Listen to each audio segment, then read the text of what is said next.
Ақаң ұлттың ұмытқанын, жұрттың жоғалтқанын, халықтың көзден таса еткен дүниесін ғұмыр бойына тірнектеп жинады. Сол жолда жанын аямады, терін шелектеп төкті. Еңбек өтеусіз болған жоқ. Ол қазақ жұртының жүрегіне мәңгілікке сақталып қалады.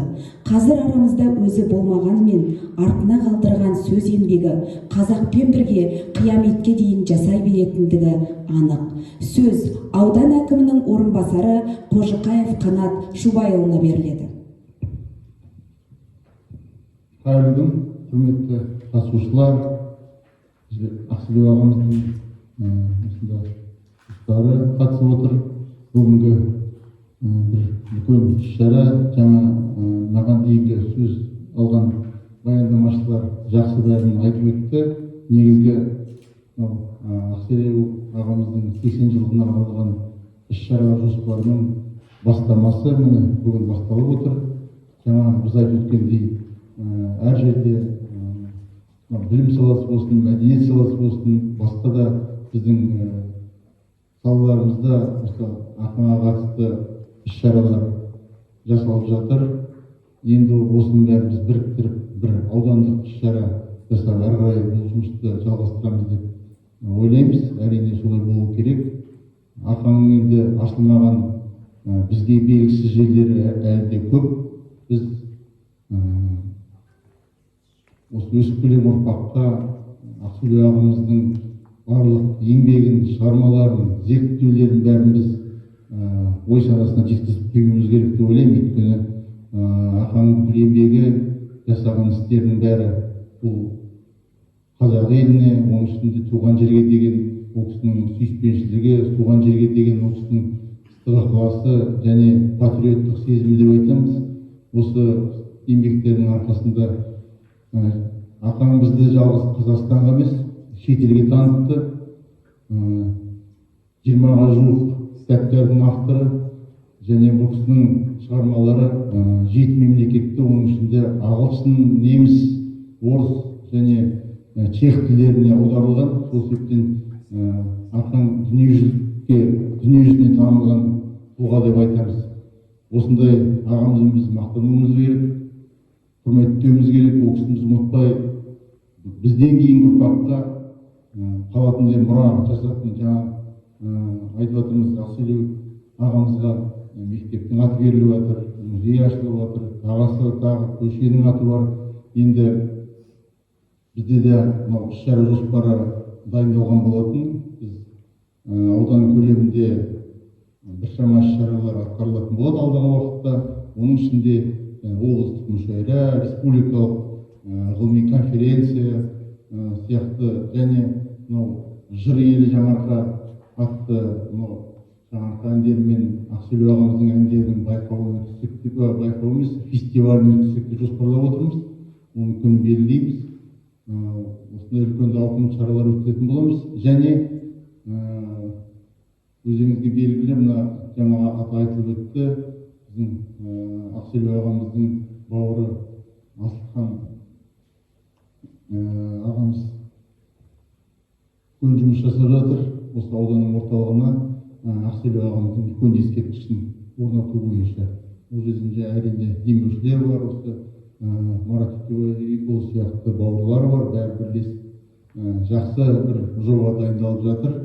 Алла қаласа ол кісілермен хабарласып отырып, сол ескерткіш орнататын күні ол да бір үлкен бір іс-шара болады.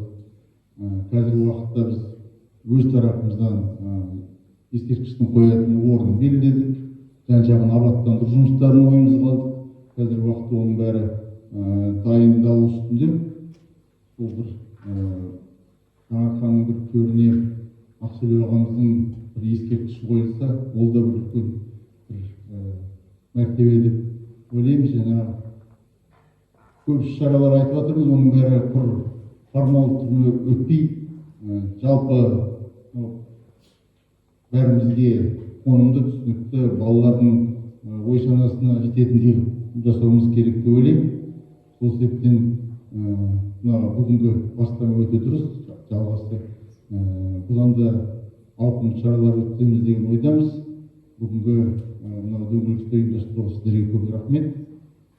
енді биылғы жыл тағы да айта кетейік, біздің Ахмет Байтұрсынұлының 150 жылдығы, біздің мемлекеттік рәміздердің 30 жылдығы, және биылғы 22-ші жыл балалар жылы деп аталған болатын. Енді ауданымызға қатысты осы үлкен бір іс-шара, осы Ақселеу ағамыздың 80 жылдығы, осы мерейлі тойларды жақсы деңгейде, ауқымды өткізсек деген ойдамыз.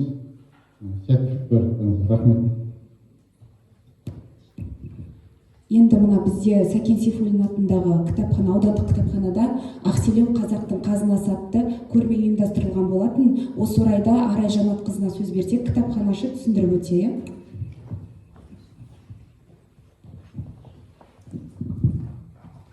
Сәлеметсіздер ме, конференция қонақтары? Сіздердің назарларыңызға Сәкен Ақселеу Сланұлы Сейдімбектің 80 жылдық мерейтойына арналған Ақселеу қазақтың қазынасы атты құрмет көрмесін таныстыруға рұқсат етіңіздер. Әбіш Кекілбаевтың Ақселеу Сланұлы Сейдімбекке жазған дәйек сөзі: Ақселеу ұлан қайыр сахарымызды түгел шолып, ұлан асыр сыр сипатымыздың, тегіз қаптан қап-қабат тарихымыздың, терең қаузап дүлдүл оймен ділдір тілмен толғайтын ғұлама ғалым, сұңғыл білімпаз, сүлей суреткер. Оның кең қарымды, тың серпінді, тынымсыз ізденіске толы тарихы зерсіз өзімізді дүниеге танып, өзгелерді дұрыс бағамдауды, асқарлы шыңдарын нашығып, бұрын соңды батылымыз бармаған ұш-қиырлы еркін самғай бастады деп айта кеткен. Және де осы ақынның көзі тірісінде жарық көрген туындыларының бірі Ақселеу Сейдімбектің шығармалары болып табылады. Бұл кітап 2002 жылы жарық көрген шығармаларының бірі. Және де осы біздің кітапханамыздың ақпараттық библиографиялық бөлімінің дайындаған үнпарақтары, және де бұл үнпарақтар оқырмандар қауымына таратылған болатын. Және де мына жерде Ақселеу Сейдімбектің суреттері, және де осы Ақселеу Сейдімбектің Күңгір-күңгір күмбездер атты шығармасы, және де осы 1981 жылы Мырзабек Дүйсеновпен бірге түскен фото естелік суреттерінің бірі. Және де осы біздің кітапханамыздың Жанев сайтында осы сандық құжатқа түскен кітаптарының бірі. Осы кітапты осы QR-код арқылы өтіп, осы кітапты электронды түрін оқи аласыздар. Және де осы Ақселеу Сейдімбек жайлы көрнекіліктердің бірі, оның ішінде өмірбаяны мен еңбек жолдары толығынан жазылған. Және де осы ақын жазушының газет бетіне мерзімдік басылымдарға шыққан жазған мақалалары.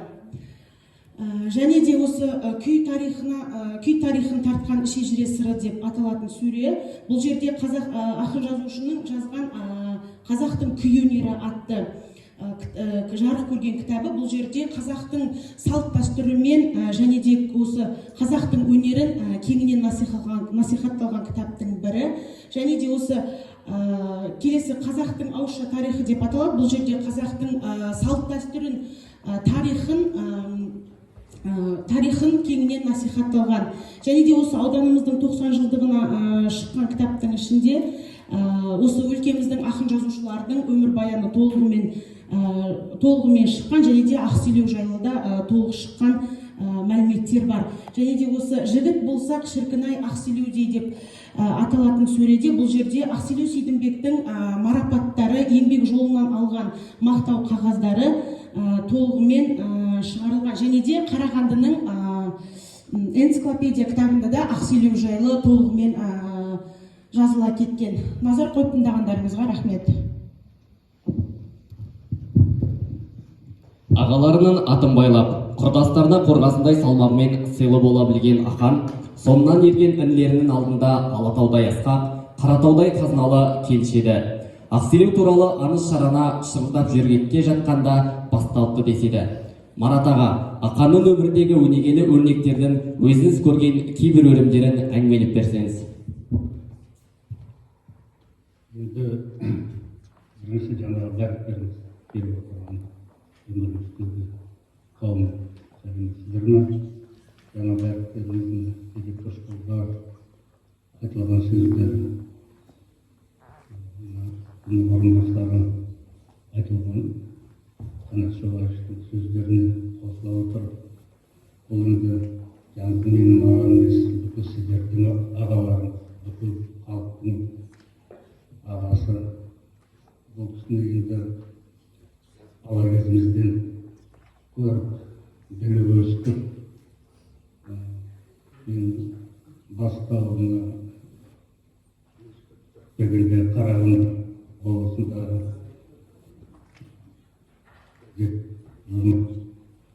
редактор болып, осы Жанарқаға келіп, сол кезде қолында фотоаппараты бар, үйге келіп соғып, ауылдың, Жанарқа ауылымыздың Ақтау, Ортау, Жылтау, осы жерлерді Сарысудан бастап, сол кезден бастап зерттегенін көрдік. Сол кезде енді бұл кісінің ұлтшылдығы, қазақ тіліне деген өзінің үлкен қасиеті, сонда бір әкеге айтқан бала кезінде есімде қалғаны, ағамна барлық дүниеге орысша мектепте бересіз деген бір сөзін естіп қалған.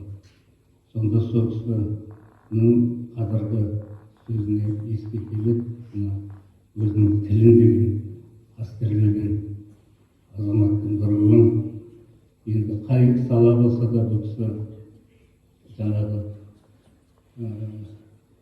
өзінің жұмыс істеп жүрген кезінде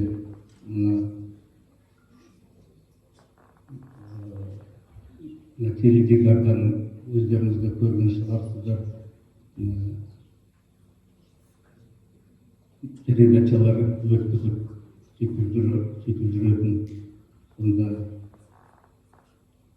айтатыны ғой,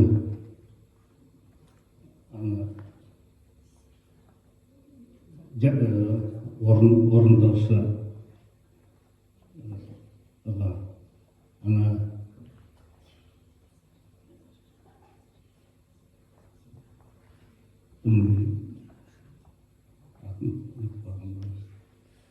өлең айтады, тамсанады деген.